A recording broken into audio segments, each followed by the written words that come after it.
Montana Territory, July 1873. The sun was just cresting over the pines when Gideon Wilder spotted her alone by the riverbank, knees drawn to her chest, face hidden behind trembling hands. The air still carried the chill of dawn, but her shoulders shook like she had been sitting there for hours. Her dark skirts were soaked to the hem, her shawl had fallen into the dirt behind her, and her boots were half buried in mud. He pulled his horse to a halt, heart tightening in his chest. She was crying. Not the kind of crying that came from a lost trinket or a bruised knee. This was deeper. The kind of crying that tore through ribs and stayed in a person's bones. He dismounted slow, boots crunching soft over pine needles and river stones. He did not speak right away, just stepped closer with measured care, his hat in his hand, eyes kind and steady. She flinched when she heard him, but did not run. That told him more than any words could.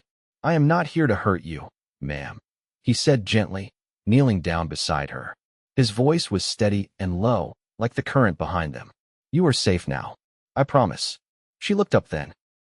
Her face was streaked with tears and river water, cheeks smudged with dirt, but her eyes, God, her eyes held something that stopped him cold. Fear, yes, but more than that.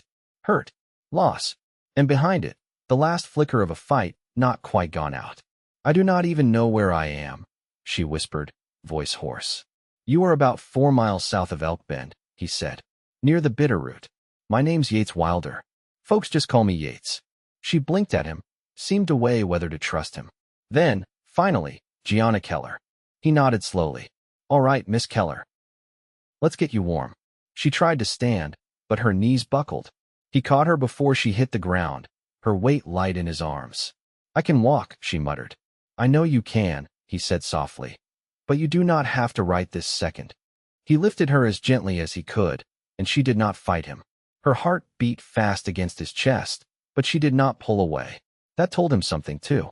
His horse, Dusty, stood calm as he carried her to the saddle. He helped her up, then swung up behind her, careful not to crowd her. The warmth of her back pressed against his chest, and he felt her finally exhale like she had been holding her breath for days. "I have a cabin," he said. "It is not far. You can rest there until you figure out what you need." She gave a small nod, but said nothing else. The cabin was modest, one room, sturdy walls, a stone hearth smoldering from his early fire. Yates set her down on the bed and stoked the flames back to life. He offered her a wool blanket, then turned away to give her space. She spoke while his back was still turned. "They left me." He slowly turned back toward her.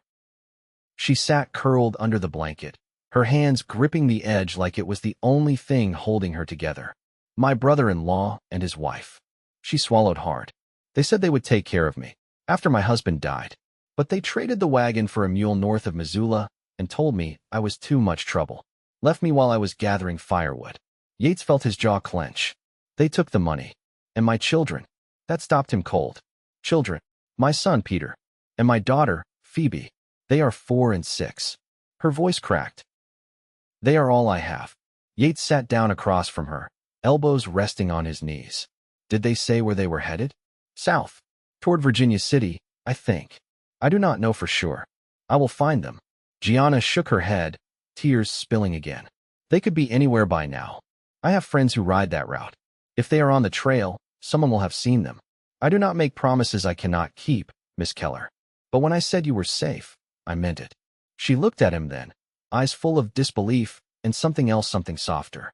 "Hope. Why would you do this for me?" "Because no woman should be left crying by a riverbank with her heart in pieces." He stood again, leaving her in peace, but her voice followed him. "Thank you, Yates." By nightfall, she had eaten a little stew and fallen asleep wrapped in the quilt he kept folded at the foot of the bed. Yates sat by the fire, eyes on the embers, mind already working through the names of men he trusted up toward Missoula, along the mining trails, and south through the Gallatin. He would find those children if it took him to the edge of the territory. When he finally allowed himself to sleep, it was on the floor beside the hearth, his rifle close and ears sharp. Not because he thought she would run, but because she had been broken open in front of him, and something in his chest had cracked wide right along with her.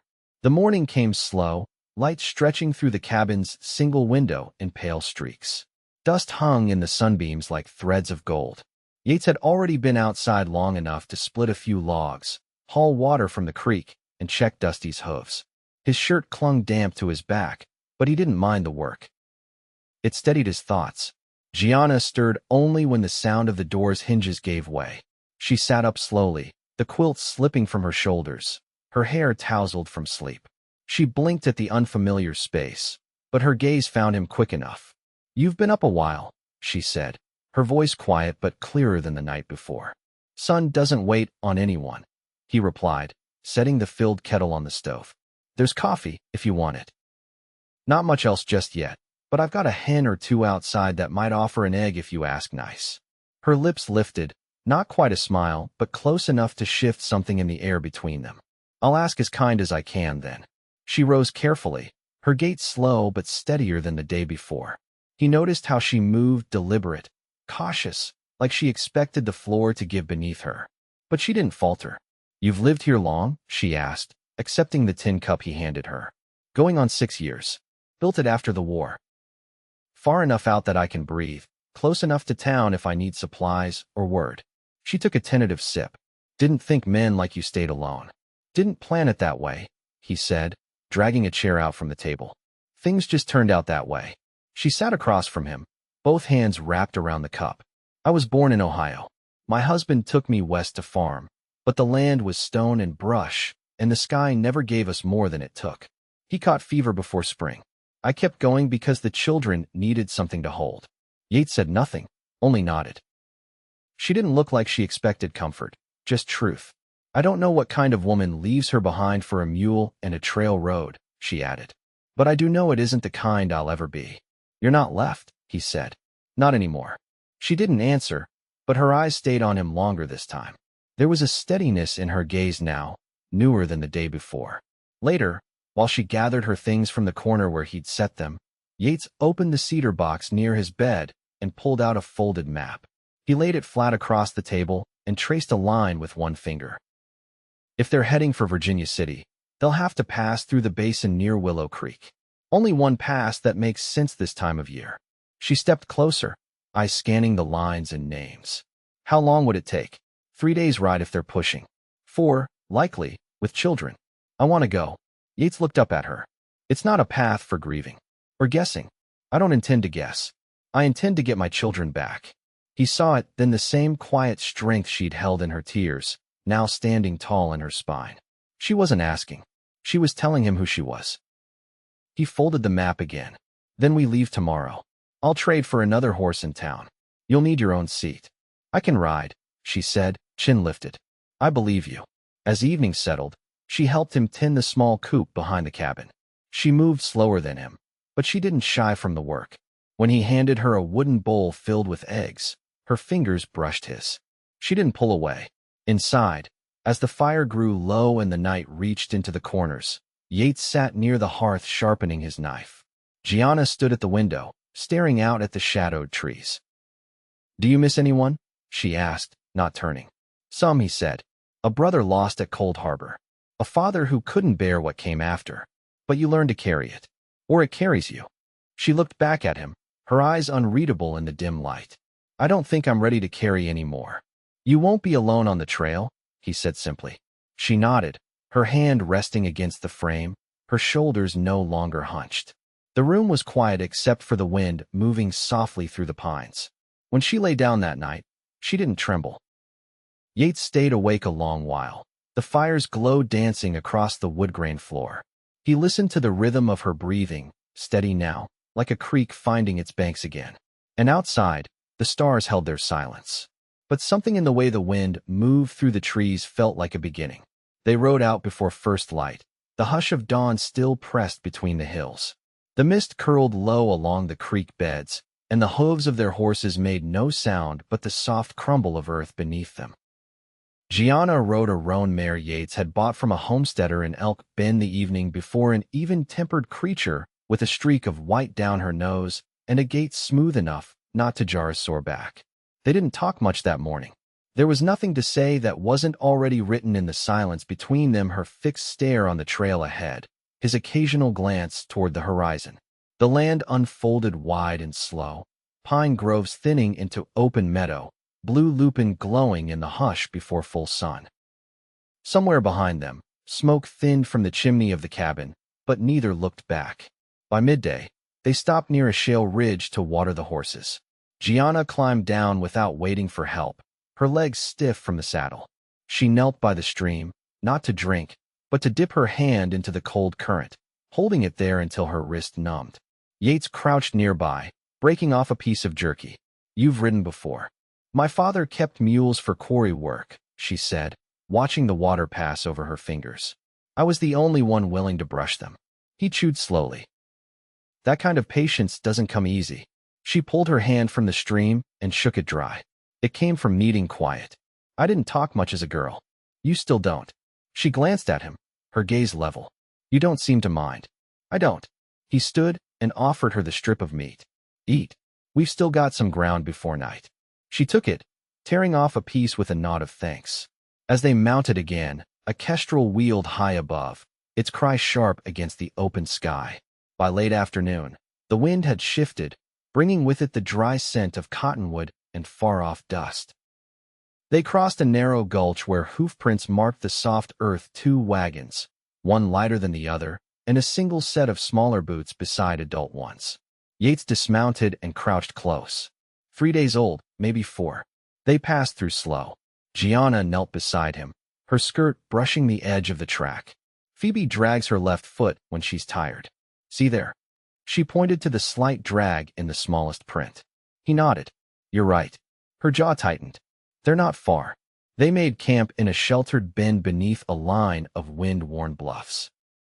Yates built the fire low and steady, and Gianna gathered dry sagebrush from the flats nearby. She moved with more purpose now, her silence no longer hollow but focused. As they sat near the fire, she pulled her shawl tighter around her and stared into the flames. "My husband died in a town outside Walla Walla. He'd been cutting timber when a branch came loose. He lived 2 days after, but he never woke up." Yates stirred the coals with a stick, watching sparks lift into the dark. "I kept thinking he'd open his eyes and say he was just resting, that I'd been foolish to cry over nothing. But he didn't." Gianna's voice didn't break. It was steady, like someone who had told the truth to herself enough times that it no longer needed softening. "I buried him by a stand of cedar. The children helped me gather stones." Yates didn't speak. He only looked at her, the firelight catching in the strands of her hair, in the quiet grit of her expression. "I thought maybe if I kept moving east, I'd find something that could hold us. But I didn't expect betrayal to come from family." "Family can be made," Yates said. "So can loyalty." She looked over at him, her expression unreadable. Then she said quietly, "You speak like someone who lost the first and learned the second the hard way." "I did." She didn't press him for more, and he didn't offer it. Instead, he passed her a tin plate with beans and a slice of rye bread. She took it without hesitation. When the fire burned down to coals, she lay down on the blanket he'd spread for her. He sat upright, rifle across his knees, the stars wheeling slow above them. After a long stretch of silence, her voice came soft from the dark. "If I find them, if I get them back, I don't know where we'll go." He turned his head toward her, but didn't rise. "You'll have choices," he said, "more than you did before." She didn't answer, but she didn't turn away either. The wind sifted through the sage, and somewhere in the hills, a coyote called, sharp and high. Yates listened to the night and thought of what it meant to be steady for someone who'd never known it. And for the first time in years, he found himself wanting to be chosen not out of desperation, but because he'd earned it, because she'd seen him through the firelight and hadn't looked away. The third morning on the trail dawned sharp and dry. A pale wind moved through the junipers and carried the scent of dust and lichen. They'd entered a stretch of broken country, where the hills sloped like old shoulders and the cottonwoods grew in scattered lines near shallow draws. Gianna's eyes searched every rise, every bend in the trail, her body leaning forward in the saddle as if willing the road to give her children back. Yates rode slightly ahead, scanning the horizon for movement. He hadn't spoken much since they passed the last settler's cabin, an aging couple who hadn't seen any wagons in days, but had offered a strip of salted pork and a warning about thieves spotted west of the ridge. He'd thanked them, but his jaw had set tighter afterward. The silence between them wasn't uneasy.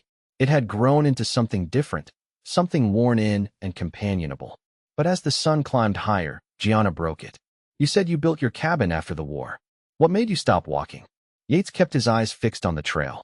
I didn't stop. Just paused long enough to see if roots would take.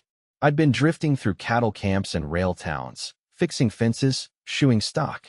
Folks forget how hard stillness can be after too much running. You think you'll stay there for good? He shrugged. I used to think so. But things change. Gianna didn't answer. She didn't need to. Her silence said enough. By late afternoon, they came upon a narrow ravine where the wind twisted low, and the tracks appeared again. Deeper this time, wagon wheels digging harder into the earth. Yates dismounted and crouched low, brushing his fingers over the impressions. They're slowing, he said. Either the mule's tired or they're stopping more often. Gianna stepped down from her horse, her boots crunching over dried grass. She knelt beside a small set of prints, smaller than the ones they'd seen before. Her breath caught. Phoebe walks on the outside of her heels when she's nervous. Her voice dropped. She was nervous. They camped here, Yates said, pointing to a ring of scorched stones, barely cooled. Not more than a night ago. She rose, rubbing her hands on her skirt to keep them from shaking. Yates watched her quietly.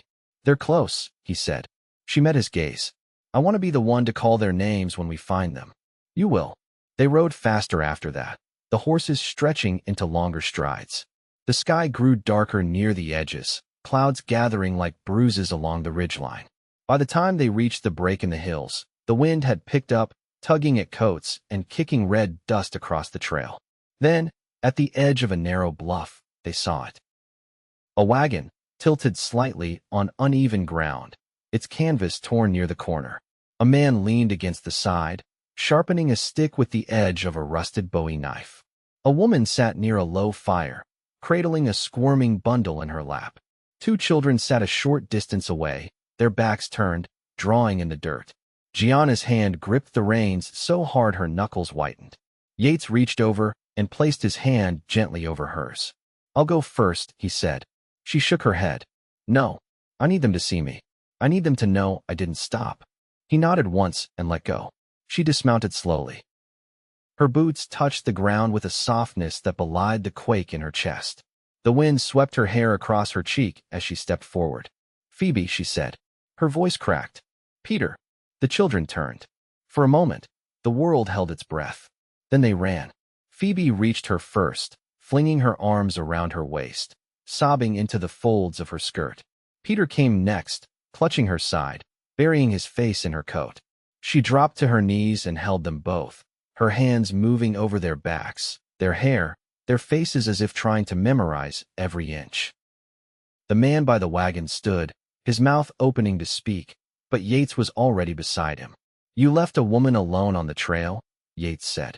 His voice was calm, but there was a weight behind it, one that made the man's shoulders stiffen. She ain't kin, the man muttered. Ain't our fault she couldn't keep up. She's their mother, Yates said. And you'll be handing them over now. The man glanced toward the woman by the fire, who looked away and said nothing. Yates leaned in closer, voice low. You walk away now, and I won't come looking. Stay, and we settle this different. The man hesitated, then threw the knife down in the dirt and stepped back. Gianna didn't look up until Yates touched her shoulder. Her cheeks were wet, but her eyes were clear. They're safe, she whispered. He nodded. They are. They rode away before the storm hit, the sky darkening behind them as the wind picked up. Gianna rode with Peter in front of her, Phoebe in Yates's arms. The children dozed, worn from tears and dust, and too much missing. When they reached a grove sheltered from the coming rain, Yates built a fire beneath the trees. Gianna laid out her shawl and let the children rest there, curling close to each other. She stood slowly, watching them sleep. Then she turned to Yates. I didn't thank you. You don't have to. I want to. He stepped closer, his hand brushing a curl from her cheek. She didn't pull away. Gianna looked up at him, her voice no louder than the breeze. I didn't think I'd ever feel safe again. You are, he said. With me you are. She leaned into him, just enough for her forehead to rest against his chest. He wrapped his arms around her, firm and quiet. And beneath the crackle of the fire and the soft rhythm of breathing children, the storm passed them by. The cabin looked smaller when they returned, though nothing about its shape had changed. It was the same stout structure tucked against the line of pines, its roof patched in places with overlapping shakes, the same smoke-colored door with its iron latch. But with Gianna and the children beside him, Yates saw it differently, less like a place to retreat and more like something waiting to be filled. Peter clambered down first, boots kicking up dry dust as he ran toward the coop. "You've got chickens," he shouted, awe in his voice. Phoebe hung back, smaller steps, fingers curled around her mother's skirt, eyes scanning the trees. "She's shy with places she doesn't know," Gianna said. Yates crouched beside Phoebe, his tone gentle. "There's a doe that comes near the clearing some mornings. If you're quiet enough, she'll let you watch her drink from the creek." Phoebe didn't answer, but her eyes lifted to his face. She nodded once. Inside, the cabin held the scent of pine resin and old ash. Gianna moved through it slowly, eyes touching each space as though measuring what parts could be made into home. She knelt by the hearth, brushing her fingers along the edge of the bricks. When she spoke, her voice was low, thoughtful. "We'll need a second bedstead. I can sew a proper ticking, if there's canvas." "There's some in the shed," Yates said. "The frame I can build." Peter darted inside, already holding a feather he'd found. "Ma, there's little eggs in the hen house." Phoebe followed him, quieter, her hand brushing over the windowsill. She looked at Gianna. "Will we stay?" Gianna paused. Her eyes found Yates's. "If it's all right," she said softly, "we'd like to." His breath left him in a way that didn't feel like loss. He stepped forward, placing a hand at the small of her back. "It's more than all right." That evening, he showed Peter how to stack kindling to catch the draft, and Phoebe sat beside her mother, threading buttons while Gianna mended a tear in Yates's sleeve. The children fell asleep curled on a pile of quilts, the fire casting long shadows on the wall. Outside, the air had stilled. The storm had passed days ago, but the scent of clean dirt and pine still lingered. Yates stepped onto the porch, feeling the cool boards under his feet. A moment later, Gianna joined him, arms crossed against the evening chill. "They were quiet tonight," she said. "They feel safe." She looked out at the trees, her profile lit by the moon's edge. "I never thought I'd have a second beginning. I thought all I'd ever do was survive." Yates turned toward her. "You did more than survive. You crossed the worst of it with your head high. I was afraid when I saw you on the riverbank," she said. "But you didn't look at me like I was something broken. You weren't. You were just tired." She stepped closer. "You never asked for anything back. Not after all the miles. Not even thanks." He reached for her hand, his fingers rough from the trail, hers calloused from years of work. "I didn't help you for thanks." Her voice dropped. "What if I want to give more than that?" Yates's hand moved to her cheek, the pad of his thumb brushing just beneath her eye. She leaned into his touch as if it belonged there. "I want to stay," she whispered. "Not just for the children. For you. If you'll have me." He didn't speak, just bent his head and kissed her slow, sure, without hesitation. She answered with a quiet sound, her hands resting on his chest, her body settling against him like it had always known where to go. When they pulled apart, she smiled, not a flicker, but full, warm, lit from somewhere deep. "I never thought love would feel like quiet," she said. "It's the kind that lasts," he replied. She nodded. "Then we'll build a life out of it." They went inside together, the door closing behind them with a soft thud. The fire had burned low, but the warmth remained. Over the weeks that followed, the cabin changed. Yates built the second bed, then another small one for Phoebe. Gianna planted rosemary and thyme in a cleared patch near the shed. Peter caught a trout in the creek and insisted they cook it over coals. Phoebe named the roan mare Clover and brushed her mane until it gleamed. Yates found he didn't mind the sounds of footsteps in the morning or the clatter of a tin cup dropped by careless little hands. He liked the way Gianna hummed when she churned butter, how her fingers found his under the table, how she brought warmth into corners that had once grown cold from waiting. One night, as autumn settled soft over the land, he stood beside the hearth as Gianna finished folding the last of the linens. The children were asleep, breath slow, and even in the corner bed. "I spoke with the circuit judge," he said. "He'll be in Elk Bend next month." Gianna looked up. "For what?" "For marrying folks who want to make things right." Her breath caught, but not from surprise. More like something long hoped for finally arrived. "I'd wear blue." she said. If I can find the thread. I'll build a bench for the porch, he said, so we can sit together in the evenings. They stood in silence, the kind that held everything words couldn't reach. Then she stepped into his arms, and he wrapped her against him, the shape of her fitting into the life he'd never known he was waiting for. Outside, the trees stood still under the stars. Inside, the fire burned steady, and the quiet was no longer empty but full with laughter, with warmth, with the promise of all the days to come. And they kept on raising children, tending land, waking beside one another with the peace of the found, not the rescued. Not survivors anymore, but builders of something lasting and good.